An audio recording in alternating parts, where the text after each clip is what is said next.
Imagine your phone rings right now, and you've just been randomly selected to help solve one of the biggest, most complex global crises of our time. Maybe it's climate change, or maybe it's figuring out how to ethically regulate technology. Well, in that scenario, you'd be part of what's called a Citizens Assembly.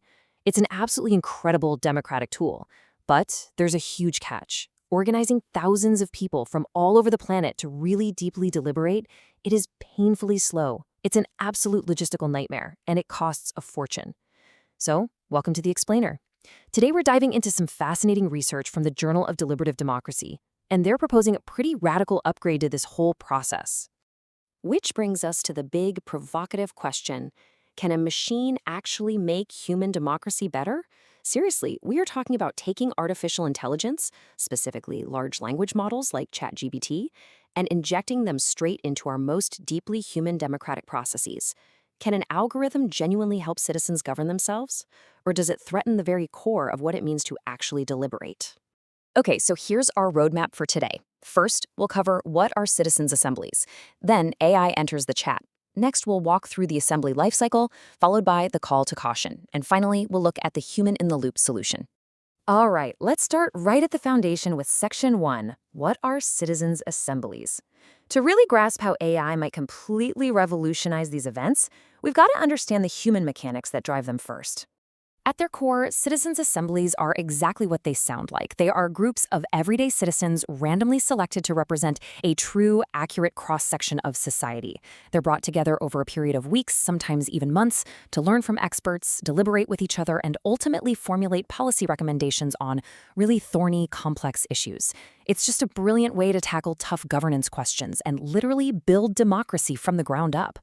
Now think of this as our scorecard for judging AI today. On one side, we have democratic goods. These are things like inclusiveness, popular control, consider judgment, and transparency.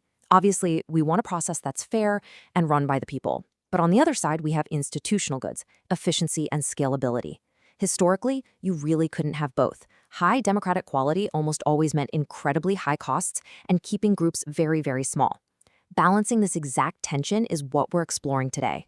Which brings us to our great disruptor. Section 2, AI enters the chat. We're looking specifically at how state-of-the-art large language models might just completely shatter that historical tension between high democratic quality and massive global scale. Because these AI models, they bring some absolute superpowers to the table. They can synthesize mountains of text in a matter of seconds. They can translate across dozens of languages in real time. And they can even step in to act as artificial facilitators for group discussions. The promise here is absolutely monumental. AI could theoretically eliminate those frustrating logistical bottlenecks that have always made mass global deliberation practically impossible. So let's move to Section 3, the assembly lifecycle. Because it's one thing to talk about AI in theory, right? But how does it actually perform when we apply it step by step to a real-world democratic event? Well, every assembly basically goes through these 5 distinct phases. You've got recruitment and planning, learning the material, deliberation amongst peers, decision-making, and finally, follow-up communication. We're going to walk through this exact chronological flow to see exactly where the tech shines and honestly where it stumbles. Let's kick things off with a challenge that persists through the entire life cycle: translation. In a massive global assembly, human translation is a huge, incredibly expensive bottleneck. Now, AI live translation offers amazing efficiency and can scale globally in an instant. But there's a strict reality check here. AI currently completely fails when it comes to low-resource languages. Plus, it lacks the human nuance for what we call political translation, that unique human ability to read subtle power dynamics and cultural context. So relying solely on AI here could actually make inequality much worse, heavily favoring people who speak high-resource languages like English. Moving on to the learning phase. Here, citizens usually have to digest some highly technical expert testimonies. AI can beautifully democratize that whole process. For example, you can take ChatGPT, feed it incredibly complex academic jargon about something like ecological modernization, and it can instantly simplify it into a clear, straightforward question about greenwashing. This is huge because it ensures every single participant, no matter their educational background, can fully understand, critique, and really engage with the material. However, we've got to be incredibly careful here. Using AI as this sort of on-tap expert during the learning phase carries some massive risks. Having instant summaries sounds like a dream, but these models are notorious for factual hallucinations, literally just making things up when they don't know the answer. And they often perpetuate systemic biases baked right into their training data. If we feed citizens biased or completely false worldviews, we totally destroy their ability to reach a fair, considered, factual judgment. Okay, entering the deliberation phase, things get really dynamic. One of the biggest dangers in any human group discussion is groupthink, where everyone just starts nodding along and all critical thinking goes out the window. Well, here we see AI being used to actively prevent that by playing devil's advocate. In one instance, when a group consensus started forming around enforcing strict global ecocide laws, the AI automatically generated a really smart opposing viewpoint about the different capabilities of developing nations. It injects this healthy dose of friction to really sharpen the human debate. But what if we ask AI to just run the deliberation itself? The scaling power is undeniably massive. Platforms like Sanford's have used AI to successfully facilitate over 2,000 small groups all at the exact same time. But let's take a second to weigh that against the human cost. Facilitation is an incredibly delicate human craft. An AI cannot read a room. It can't pick up on defensive body language, offer a warm, empathetic smile, or build that deep cultural trust you absolutely need to navigate tense political disagreements. So scaling up with AI might actually cost us the very human empathy that makes deliberation work in the first place. Now we hit the decision-making phase, and with it, the absolute massive bottleneck of aggregation. Just try to imagine reading and synthesizing the qualitative, deeply nuanced viewpoints of thousands of citizens. It would take a team of humans weeks, maybe even months. AI, however, solves this beautifully. It can ingest thousands of public viewpoints, instantly cluster all that data, and generate accurate consensus statements to identify exactly where the crowd agrees and disagrees. So, the crucial point here is the trade-off we're forced to make. Yes, we get lightning-fast consensus, and we completely eliminate a huge logistical bottleneck. But we run straight into the black box problem. If citizens cannot clearly see or understand how the AI grouped their complex thoughts together, the entire process loses its transparency. And, when you lose transparency in how decisions are made, citizens lose popular control over their own democratic output. Finally, the assembly wraps up, and we enter the follow-up phase, which is all about communicating the results back to the world.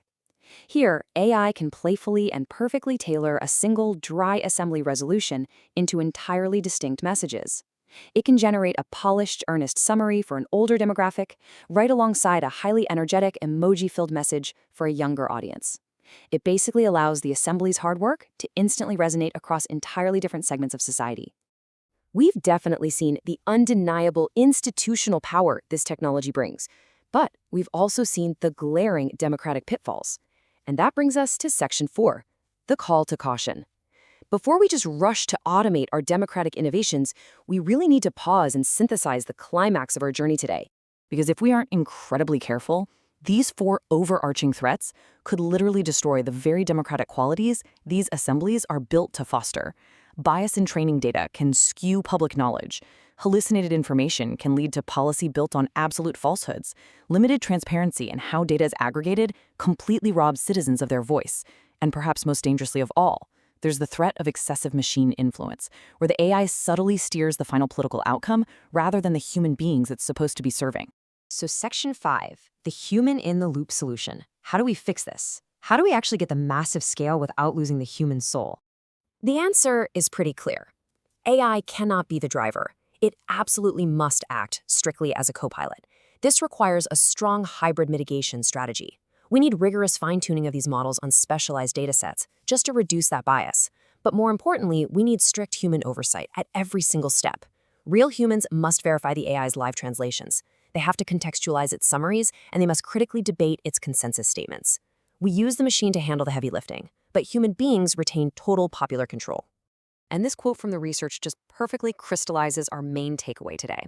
It says AI integration should be used to empower and support human participation rather than replace it. The ultimate goal of bringing technology into the civic space is scaling democracy, making it louder, making it wider, and making it more deeply inclusive. It is absolutely, unequivocally not about automating the human element away. But I want to leave you with one final, lingering thought. Let's say we do design the absolute perfect human-in-the-loop system to scale our global assemblies. What happens to public democracy when the AI algorithms actually running it are privately owned by just a handful of tech corporations? It is a profound question about the political economy of our future and exactly who gets to code our consensus. Thank you so much for joining me on this explainer. Keep questioning, keep learning, and I'll see you next time.